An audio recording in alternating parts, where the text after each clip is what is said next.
Guys आज जो है कि हम बात करने वाले हैं, अगर आप कंपल्सन करते हैं मतलब बार बार साफ़ सफाई करते हैं या बार बार कोई काम को वहम की वजह से आप बार बार कर रहे हैं, मतलब डाउट के आने की वजह से आप साफ़ सफाई कर रहे हैं या जो है कि भगवान को बार बार प्रणाम कर रहे हैं या जो है कि आप बार बार काउंटिंग कर रहे हैं, तो इसके करने से क्या होगा इसके बारे में देखिए। और क्यों नहीं करना चाहिए कंपल्सन, इसके पीछे कारण जानेंगे।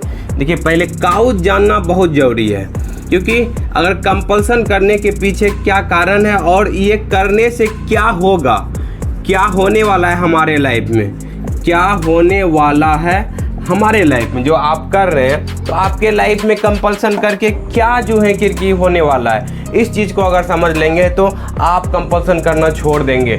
आप कंपल्सन करना धीरे धीरे कम करने लगेंगे। पहले समझना जरूरी है, क्योंकि हमारा ब्रेन, हमारा माइंड जो है कि मन को समझाना, हमारे मन को जो है कि समझाना बहुत ज़रूरी है, क्योंकि आपका मन गलत चीज़ समझ लिया है। अभी झूठा को ही सत्य मान करके जो है कि कंपल्सन कर रहा होता है। झूठा क्या, मन में वहम आते हैं मतलब डाउट आते हैं। वहम को हम लोग क्या कहते हैं, डाउट कहते हैं गाइस।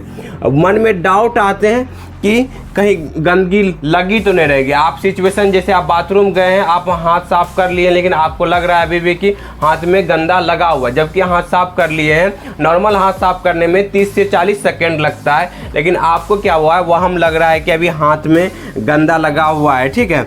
लेकिन आपको क्या हुआ, ये वहम आया। इसके वजह से आपको क्या होने लगता है कि अगर नहीं हाथ धोएंगे तो गंदगी फैल जाएगी। इसके वजह से आपको क्या होता है, इमोशन गिल्ट फील होने लगते हैं कि हमने साफ़ कर लिया फिर भी हमें ऐसा लग रहा है, हमें जबरन साफ़ करना पड़ रहा है। फिर उसके वजह से आपको क्या होता है कि आपको माथा दर्द भी करने लगता है, ओवर थिंकिंग, दो मन चलने लगते हैं। एक मन कहता है साफ़ है, एक मन वाला मन आपका जो है कि कह रहा होता है कि अभी तो गंदा लगा हुआ है, साफ़ कर लो। फिर उसके बाद जो है आपका चेस्ट पेन, माथा दर्द, ये थोड़ा जो सिर भारीपन ऐसा लगने लगता है। किसी को चेस्ट पेन होने लगता है, किसी को जो है कि पैर हाथ में जो है कि मतलब ठंडापन या जो है कि पसीने टाइप का भी आने लगता है। और इससे वजह से क्या होता है, आपका जो इम्पोर्टेंट काम होता है उसे जोड़ करके आपको डराता है। आपको क्या डराता है कि गंदगी फैल जाएगी। क्या डराता है, गंदगी फैल जाएगी, जो काम करने वाले उसका नुकसान हो जाएगा, और भी लोग बैठेंगे तो गंदगी जो है कि फैल जाएगी, तो उससे जो उसका नुकसान हो। ये जो डर दिखाया, इसके वजह से आप क्या किए, कंपल्सन किए। मतलब कंपल्सन में आप क्या किए, बार बार हाथ साफ किए, बार बार हाथ साफ करने लगे, ठीक है। तो अब क्या हो रहा है, ये जो कंपल्सन कर रहे हैं, बार बार आप साफ सफाई कर रहे हैं, इसके पीछे जो है कि आप क्या करें, जब आप जो ये जो विचार आया आपके दिमाग में कि ये गंदगी फैल जाएगी, ये क्या था, झूठा था। ये क्या था, झूठा था। आपने झूठा विचार को सच मान लिए। क्यों, कब मान लिए सच, जब आप हाथ धो लिए बार बार। जब आप बार बार हाथ धो लेते हैं तो आप अपने कंपल्सन को जो कर रहे हैं, इस बात को सच मान रहे हैं। तो आप अपने ब्रेन में ही क्या कर रहे हैं, गलत धारणाएं पैदा कर रहे हैं कि गंदगी फैल जाएगी। जबकि गंदगी फैलने से क्या हो जाता है, और लोग को जो है, मान लीजिए और लोग के हाथ में गंदगी लगता है, आप खुद देखते कि वो लोग कैसे यूज कर रहा है दूसरा पर्सन, तो उसके लाइफ में गंदगी फैली तो क्या हो गया, कुछ भी नहीं हुआ। बशर्ते आपने झूठा प्रूव कर दिया है कि गंदगी फैलने से नुकसान हो जाएगा, इसके लिए बार बार धो। आपका लाइफ बर्बाद हो रहा है, आपका लाइफ डिस्टर्ब हो रहा है, आपका लाइफ में चिंता हो रहा है, आपका लाइफ में डर हो रहा है, आप परेशान हो रहे। क्यों परेशान हो रहे, अपने ही आदतों के कारण से, अपने ही गंदगी फैलने के जो है कि जो झूठा विचार है उसी को सच बना करके। आपका ब्रेन, आपका माइंड को ये पता नहीं है कि क्या सही है और क्या गलत है। बशर्ते आप जो कंपल्सन बार बार कर रहे होते,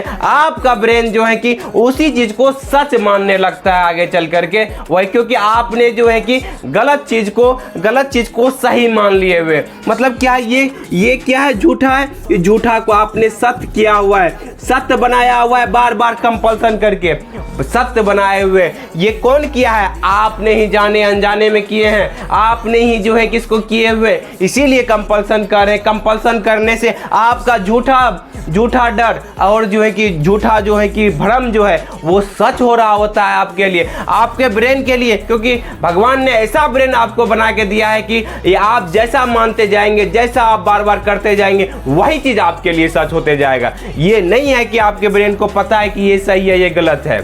समझ रहे, इसको नाम हमने दिया हुआ है, मतलब हमारे जैसे कोई आदमी ही नाम दिए हुए, आज इसको मार्कर कर रहे हैं, ठीक है। अगर इसी को आज जो है कि कॉपी कहते, बार बार कॉपी, बार बार बचपन से कॉपी कहते, तो आज ये हमारे लिए कॉपी होता, मार्कर नहीं होता गाइस। इसीलिए मार्कर इसका नाम दिया गया है। तो इसके पीछे जो है कि इसीलिए जो बार बार माने हैं तो आज मार्कर कह रहे हैं, ठीक है। तो इसीलिए आपको हम क्या कह रहे हैं कि जो ये जो है ना झूठा, मन को, ब्रेन को ये नहीं पता है क्या सही है गलत है, बशर्ते हम जिस धारणाएं को बार बार जो सही मान करके, चाहे झूठा ही क्यों ना हो, उसको सही मान करके बार बार कंपल्सन कर रहे होते हैं, तो वो जो झूठा बीमारी ही आपको क्या लग रहा होता है, झूठा डर ही आपको सच लग रहा होता है। इसीलिए कंपल्सन नहीं करना चाहिए, क्योंकि आपने झूठा विचार को सत्य बना रहे। अगर इसको तोड़ना है तो ये विचारे तो आते रहेंगे। डाउट आपके कंट्रोल में नहीं है गाइज। डाउट मतलब सिचुएशन आपके कंट्रोल में नहीं है, कभी भी आ सकते हैं, कोई विचार कभी भी आ सकते हैं। इसके वजह से जो है कि विचारे, जो धारणाएं बने हुए, ये भी उनके साथ जुड़ के आएगा, गंदगी फैल जाएगी, नुकसान हो जाएगा, बुरा हो जाएगा, कहीं गंदगी तो नहीं लगेगी। ये ओसीडी का झूठा विचार है, ये आपको परेशान करता है, बशर्ते जो है कि इसको झूठा मानिएगा। बोले इस बात का क्या प्रूफ है कि गंदगी फैलने से नुकसान हो जाता है? इस धारणाएं को जो है तोड़ना है, तब जाकर के आपका क्या होगा, कंपल्सन रुकेगा। तब आपका क्या होगा, कंपल्सन जो है कि बार बार कर रहे हैं, इससे वो नहीं करेंगे तो आपको घबराहट जो होगी, आप घबराहट, डर, बेचैनी की वजह से तो कंपल्सन कर रहे हैं। अगर इस घबराहट जो को सह लेंगे, इस घबराहट को क्यों सहेंगे, ये झूठा विचार है। ये टाइम, अगर घबराहट नहीं, आप कंपल्सन नहीं करते, घबराहट थोड़ा बढ़ेगी, लेकिन वो घबराहट टाइम के साथ कम हो जाए, क्योंकि आपका ही माइंड आपको सपोर्ट करने लगेगा। कैसे सपोर्ट करेगा? जब आप कंपल्सन नहीं करेंगे, घबराहट होगी, तो आप कुछ समय के बाद देखेंगे अरे कुछ हुआ ही नहीं मेरे साथ, कुछ हो ही नहीं रहा है इसके साथ, ये झूठा डर लग रहा था वैसा होता ही नहीं हमारे साथ। तो कुछ समय के बाद आपको क्या होगा, ये धीरे धीरे घबराहट कम होने लगे। पहले बढ़ेगी घबराहट, फिर धीरे धीरे घबराहट कम होगी तो कॉन्फिडेंस आपका बढ़ेगा, डर घटेगा, कॉन्फिडेंस बढ़ेगा, आप लाइफ में जो है कि बेटर फील कर पाएंगे गाइज। तो इसीलिए जो है कि कंपल्सन नहीं करना है। कंपल्सन कर रहे हैं बार बार, क्योंकि आप अपने ही विचारों को, झूठे विचारों को जो है कि गलत सही प्रूफ कर रहे होते हैं, झूठे विचारों को आप सत्य मान रहे होते हैं। इसी कारण से आपका ब्रेन जो है कि जो नादान बालक की तरह है, उसको नहीं पता है कि क्या सही है और क्या गलत है। उसने आपके एक्शन को, आपने जो एक्ट कर दिया, उसी को सच मान लिया गाइज। इसीलिए जो है ये मानसिक समस्या, जिसको ओसीडी कहते हैं, ये हुई है। इसीलिए आपको आज से जो है कि आप देखिए कि हमें जो है कंपल्सन, आपने जो है कि विचारों को जो है कि मान लेते हैं कि हमारे जो है कि विचार जो आ रहे हैं वो हमने ला दिया, आपने ये ओसीडी कारण से आ रहे हैं गाइज, मानसिक समस्या है। आप ये भ्रम को तोड़िए कि हमारे सोचने के वजह से कुछ होता है। ये जो है कि आपको भ्रम तोड़ना है। आप करते हैं, अपने आप सारा चीज हो रहा होता है गाइज। 90% काम अपने आप हो रहा था, आपका मात्र 5 से 10% आपका रोल होता है सब चीज करने में गाइज, समझ रहे हैं? तो उम्मीद करते हैं कि ये वीडियो आपको समझ में आ रहा होगा कि कंपल्सन क्यों करें, क्यों ना करें, आप क्यों कर रहे थे, ये भी चीज समझ में आ गया। क्यों नहीं करना चाहिए, अगर नहीं करेंगे तो क्या लाभ होगा। आपका जो ये झूठा विचार जो आ रहा है, झूठा भ्रम, जो झूठा डर जो आ रहा है, ये धीरे धीरे आपका पैटर्न टूटने लगेगा और आप जो है कि डर से जो है कि मुक्ति पाएंगे और आप जो है कॉन्फिडेंस की तरफ आगे बढ़ेंगे, खुशी की तरफ आगे बढ़ेंगे, लोगों के साथ अच्छा व्यवहार करेंगे, आप हर एक सिचुएशन में अच्छा करने लगेंगे। उम्मीद करते हैं ये वीडियो आपको समझ में आया होगा। कंपल्सन को आज से ही रोके और जो है कि अपने लाइफ में जो डर लग रहा है उसको धीरे धीरे पैटर्न को तोड़ते जाए और लाइफ में बेहतर फील करें। Thank you guys. Wish you well. Be happy.